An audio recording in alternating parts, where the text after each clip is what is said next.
brick road wasn't hard to find, was it, Toto? This is such pretty countryside. Odd-looking houses, each with a big dome for a roof. Neat blue fences, and the fields are fairly bursting with crops. Oh, and the munchkins are coming out of their houses. Oh, dear. They're bowing at us. I guess that's because we killed the Wicked Witch. Toto, you mustn't growl. Wag your tail like a good dog, and I'll wave at them and smile. That's right. Oh, good. They've gone inside. I wonder how many miles we've covered by now.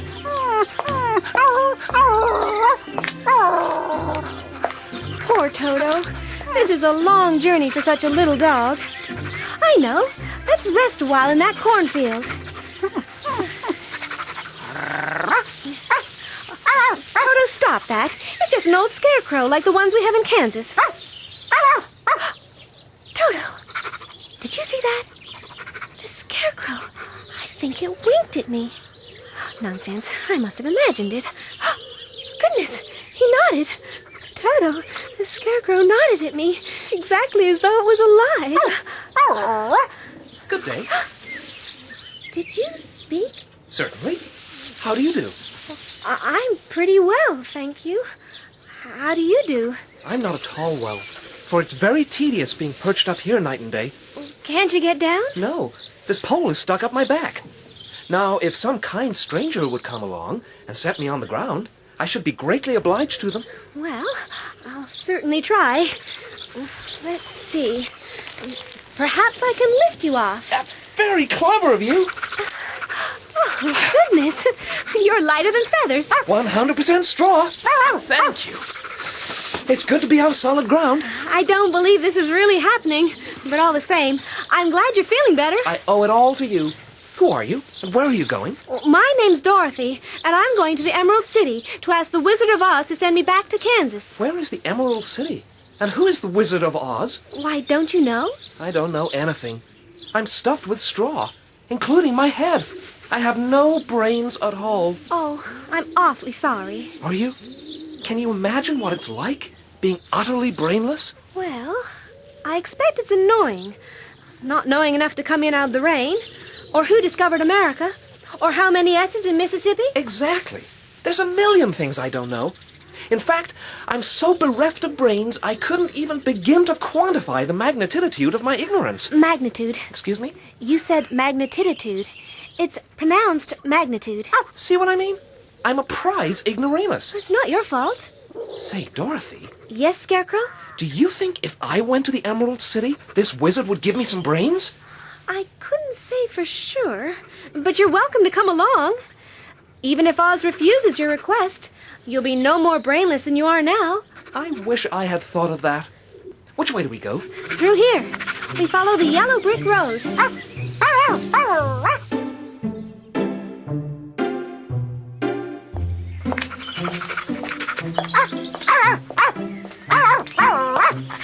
Your companion doesn't seem to like me very much. Oh, don't mind Toto. He never bites. I'm not afraid. He can't hurt the straw. Here, let me carry that basket for you. Oh, that's very kind. Being made of straw, I never get tired. But I'll tell you a secret. There is one thing in the world I am afraid of. Is it the Munchkin farmer who made you and hoisted you up on that pole? No, it's a lighted match. So that's what you're scared of, you pathetic bundle of straw. A lighted match. Well, I've just had a flash of wicked inspiration. A big birthday cake, just for the Scarecrow, with 1,000 candles.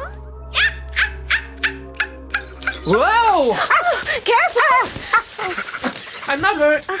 But I do have this tendency to plunge straight ahead and not see the holes in the road. No brains. Precisely.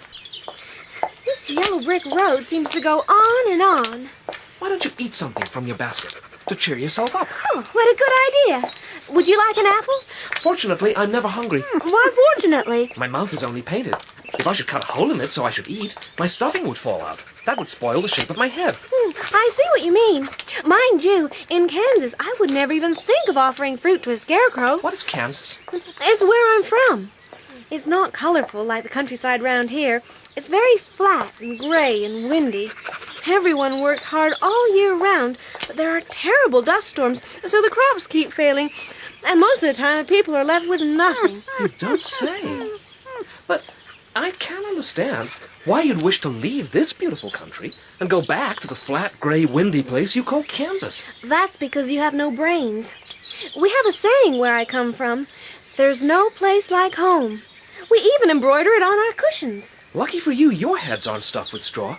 If you were brainless like me, you'd all choose to live in beautiful places, and Kansas would have no people at all. You have a point there. Now it's your turn to tell me a story. My life has been so short, I really know nothing whatever. I was only made the day before yesterday. Luckily, when the farmer made my head, one of the first things he did was to paint my ears, so I heard what was going on. You actually heard yourself being created? Yes. There was another munchkin with him, and the first thing I heard was the farmer saying, "How do you like those ears?"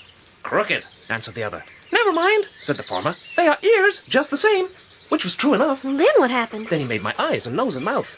But I didn't speak, because at that time I didn't know what a mouth was for.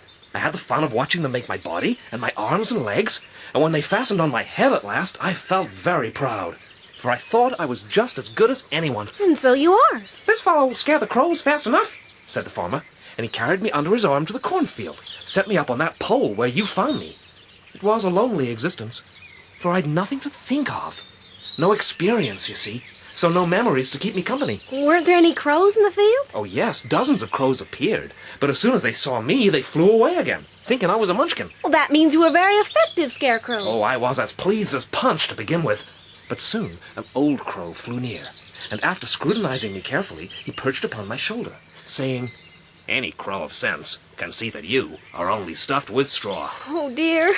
The old crow had found you out. To add insult to injury, he hopped down at my feet and ate all the corn he wanted. Soon there was a great flock of crows about me. I felt like an utter failure, but the old crow comforted me, saying, "If you only had brains in your head, you would be as good a man as any of them. Brains are the only things worth having in this world." What an extraordinary thing for a crow to say. Oh, he was right. If I had a brain, I'd never be bored again. What exactly would you do? I'd stimulate my friends and rebuke my enemies. I'd puncture pomposity and castigate prejudice. I'd memorize the encyclopedia, solve the Times crossword, reduce the fiscal deficit, find a cure for all the fatal diseases. And if there was any time left over, I'd ruminate on the meaning of life and death and the universe. Goodness! You deserve to have a brain, you really do.